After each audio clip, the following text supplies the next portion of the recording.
Hey everybody, welcome to Garden Time with Belle. Well, we need to talk. We need to talk about the current state of affairs inside my greenhouse, in particular with all of my seed starting projects for the year. Like many of you, I have great years in the garden and not so great years in the garden. And this season has been a bit of a challenge for me in terms of seed starting. So I'm going to take you today up close. We're going to take a look at how things are going and growing, or maybe how they're not doing so great in terms of my seedlings.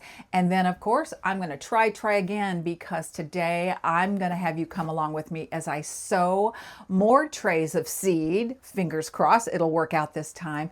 I'm going to be sowing, I think, 3 or 4 different kinds of zinnias. I'm going to start them actually in seed trays. So before I get you up close and explain to you what I think happened with some of my seedlings, I'm going to invite everybody to please like and subscribe to my channel. Doing that helps me grow my channel. So if you like, if you subscribe, if you leave a comment, that really helps me reach more gardeners just like you. So thanks for being here, and let me show you what's been going on.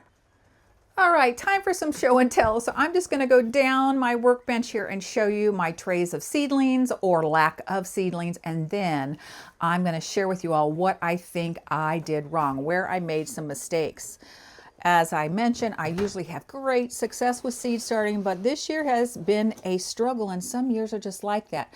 So here is a tray of 8 different types of tomatoes, and I placed 2 seeds in each cell, 1 in each corner, just to, help with germination. And look, here's one seedling. Oh, wow, let's celebrate. Here's another couple, I hope. Oh, here's a little one. But look at that, you all. Now, it's only been about 9 days or so since I sowed these seeds, actually for the second time, and I'll tell you why. I had to sow them all again. So, I need to be patient, I suppose. Let's take a look at this. Oh, gosh. So frustrating. Okay, so again, this is parsley. And I probably have 2 or 3 seeds in each, but come in close. No germination yet. Again, it's been only about 10 days, and parsley is known for taking a while. So fingers crossed, that's going to do something. I love parsley in my veggie garden because it brings in lots of beneficial insects and pollinators. And I cook with parsley. All right, let's see how my onions are doing. Oh my goodness. Okay, some signs of life. Can you see? There was nothing in here yesterday. Oh my gosh, let me bring it up here. So again, very sporadic germination. Oh boy. All right, I'm going to stick that back on there. What do we have here? Let's take a look. Okay, these are supposed to be basil. 3 different types of basil. I love basil. I use it in cooking, but it's also fantastic in the garden, again, to bring in beneficial insects and to repel the ones you don't want. Here's one tiny little seedling. Let's see, when did I sow these? Again, about 10 days ago. I don't know why everything is so slow, but I am going to tell you some mistakes I made early on in just a minute. Okay, let's look at this. What? Oh, this is probably peppers. Oh my goodness, finally. So I have 4 different varieties of peppers, and they are slowly but surely starting to germinate. And again, these were sown, I think, for the second time about 10 days ago. So I see a few signs of life. Now, my marigolds. Oh gosh, let's take a look. A few signs of life. Let's see. We got something here, but again, this one came up and fell right over. There's something called damping off, which we'll talk about in a little bit. So yeah, very mixed results. I think I need to exercise some more patience because I think some of these are going to be okay after all. But let me turn the camera around and I'm going to tell you what I think I did wrong this year, and I'm going to hopefully write it down so I don't repeat the same mistake twice. I haven't met a gardener yet that hasn't had some successes and some fails in their gardening journey. So, I feel like it's really important that I share with you what I'm doing in my garden and what I'm challenged by. And this year it's definitely been my seed starting. So here are a couple of things that I think I did wrong. Number one, I got so excited by seeing Erin of Floret Farm on Instagram sharing their potting mix seed starting recipe. So what did I do? Of course, I went out and I bought the kelp meal, the bone meal, the blood meal. I already had compost, I already had seed starting mix, and I tried to recreate her recipe. And that was an epic fail. And I adore Erin. I respect her. I have her books. I've been following her for years at Floret Farms. I'll put a link in the description below to her website. She's amazing and she is an expert. However, I think it was user error. I think I didn't get the ratios correct. I think I added far too many of the amendments to my seed starting mix and nothing germinated. I mean, I waited nearly 2.5, 3 weeks, and I don't know what happened, but I think I did not do the recipe correctly. So I had to dump out 4 24-cell trays and start over. And that's kind of frustrating, especially when you're starting over later in the season and you're trying to get ahead of the game, especially with things like the snapdragons, the madam butterfly that I'm trying to grow for the first time. They need a really big head start before you plant them out because they're really slow growing. So anyhow, so that's the first mistake, and that was, I think, user error. The second mistake I think I made was I think I overwatered things. I think because so many of my seedlings seem to be taking forever to get going, I felt like they were drying out. And so I got my mister. Where's my mister? Here. Because they seemed to be drying out and didn't have a lot of condensation, I was misting the top. And I think I overwatered them. I think I got, I know for sure my, which ones? My marigolds, I think they got what's called damping off. And damping off is when the soil and the seeds are too moist. So they may germinate and they'll send up their little cotyledon, the 2 little leaves, in the very beginning of their life cycle. And then you come the next day and take that dome off and you look, and all of your seedlings have laid down or they've rotted right at where they sprout out of the soil. So I do think I have overwatered because I was freaking out because it was taking so long for everything to germinate. Yeah. So note to self, I got to remember that next year. So basically what I've done, everybody, is, I love to experiment, but in this case this year, my experimentation with this new seed starting mix didn't work for me. And I really do feel like it's not Erin's fault, it's Belle's fault. I don't think I mixed it up properly. So sometimes sticking with tried and true methods is probably the way to go. It's what I probably should have done. And so everything after that experiment that I've started sowing recently, I'm just going to go back to my regular methods, and I'm going to show you that because today, as I mentioned, I'm going to start a bunch of zinnias from seed in trays. Well, I don't know if you can tell or not, but it is raining in my mid-Missouri Zone 6 garden, and I love spending time in the greenhouse when it is raining. I love spending time in my greenhouse when it's snowing outside. Just great place to be on a rainy day and getting some gardening things done. Okay, so let me share with you the 4 different types of flowers. I'm going to start from seed today. I've got 3 varieties of zinnia, and I'm going to restart the marigolds that didn't do so great. Why not? Try again, right? Okay, zinnias. Easiest cut flower ever to grow from seed. Anybody out there that's never tried to grow anything from seed, try zinnias, and you don't have to use a setup like I'm going to do. I'm sowing them in the trays so that I can have more control over the varieties and where I want to plant them out in the garden later this season. You can direct sow these. They do wonderfully well. And direct sow, for those of you that are new, I don't want to ever assume everybody knows some of this terminology, but direct sowing means you sow your seed outside in a pot, in a raised bed, in the ground where you expect it to grow to its full maturity. So that's what direct sowing is. And I know people out there, many of you might have tried this, where you'll just take a bunch of zinnia seeds and work your soil outside and just toss them in the soil and then lightly rake over the soil to cover the seeds, water them in, keep them watered until they sprout, and you have beautiful zinnias in your garden. So really, it could not be easier.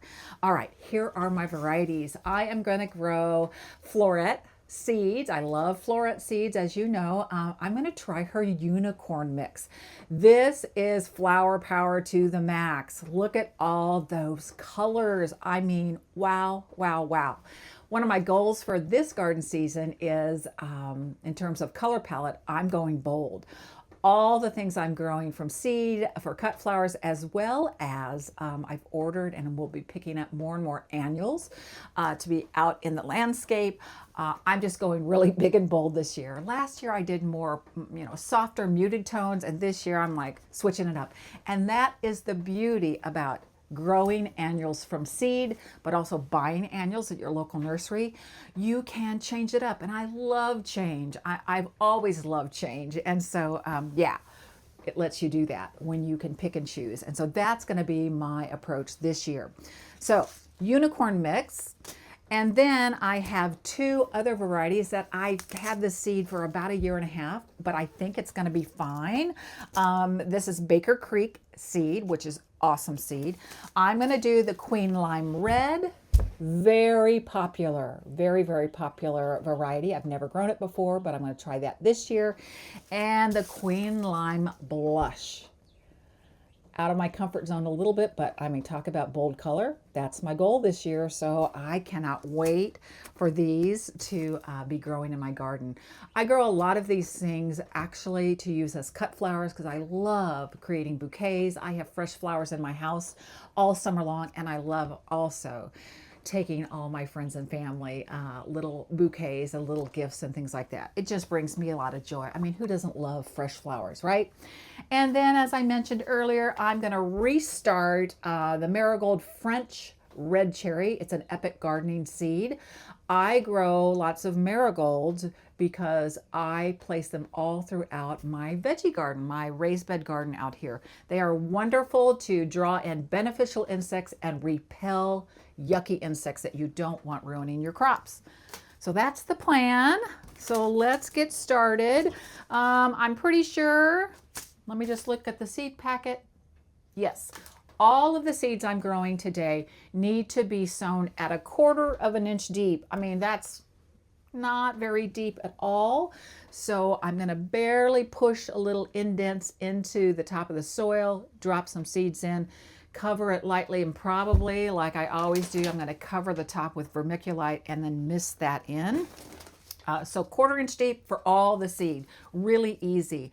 The great news is also for people that might be impatient, talking to myself here, typically germination of zinnias happens between 3 and 5 days. Fast, fast, fast. And I need that because I need to see some results because some of these other seeds have taken forever to germinate. And let's see, what does it say here? Marigolds take 5 to 14 days. Germination is going to increase for you if you put your things on heat mats. That will speed it up, and I've got heat mats here in the greenhouse. And you want to bring your lights really close, very, very close to the top of the soil. So I'll show you that when I get them in the seed trays and under the lights and on the mats. So simple process. You've seen me sow seeds before. So let me tell you what I'm going to do, and then I'll do it. I'll speed up the video so you don't have to watch every little thing. But basically what I'm going to do is I'm going to start with my seed starting mix, and I use an organic Espoma seed starting mix. Going to put it in my tray. I'm going to water it in, mix it in really well with my hands. You'll see me in the video grab a handful. You want it to form a ball. You don't want it to fall apart when you open your hand, but you don't want it to be so saturated with moisture that when you squeeze it, a bunch of water falls out. That's too wet. So seed starting mix, water it in, fill my trays, sow them at 1/4 inch deep. I've already made tags, put them in their trays, and put the humidity dome to lock in that moisture until they sprout. So that's what I'm going to do.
All right, I've got my 3 trays filled, but you know what I forgot to do? I forgot to show you all the last step to settle the seeds and lock in moisture.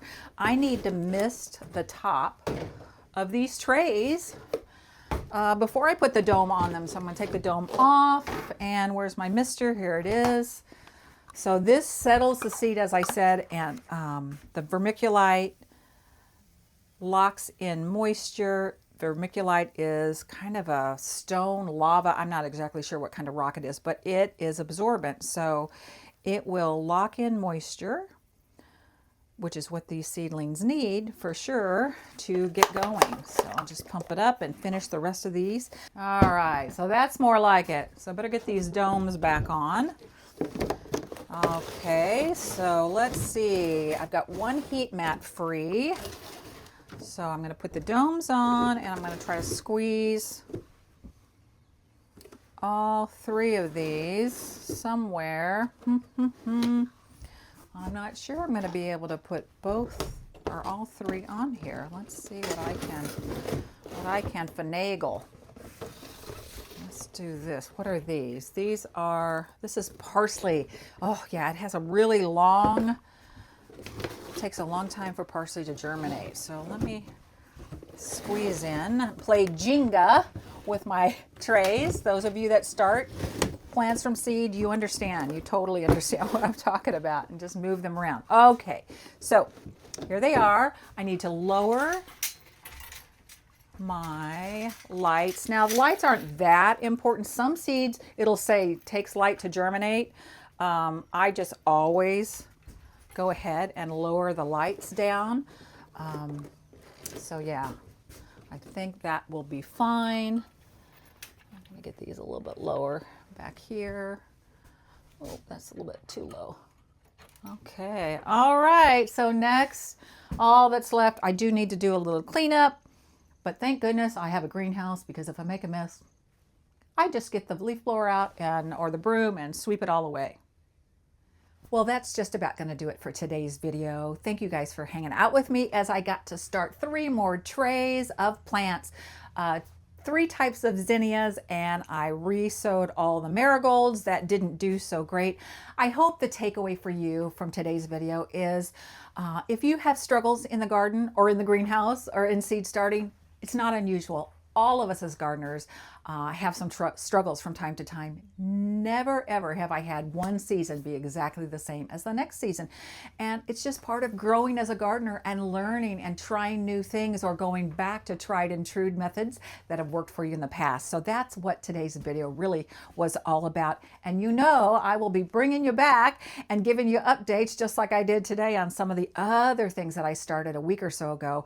And we're going to follow and we're going to see if these zinnias really do germinate in 3 to 5 to 6 to 7 days like the seed packets say. I sure hope so, and I hope these will be successful. And if not, I'm going to keep trying till I get it right. So until next time, I wish everybody out there happy gardening.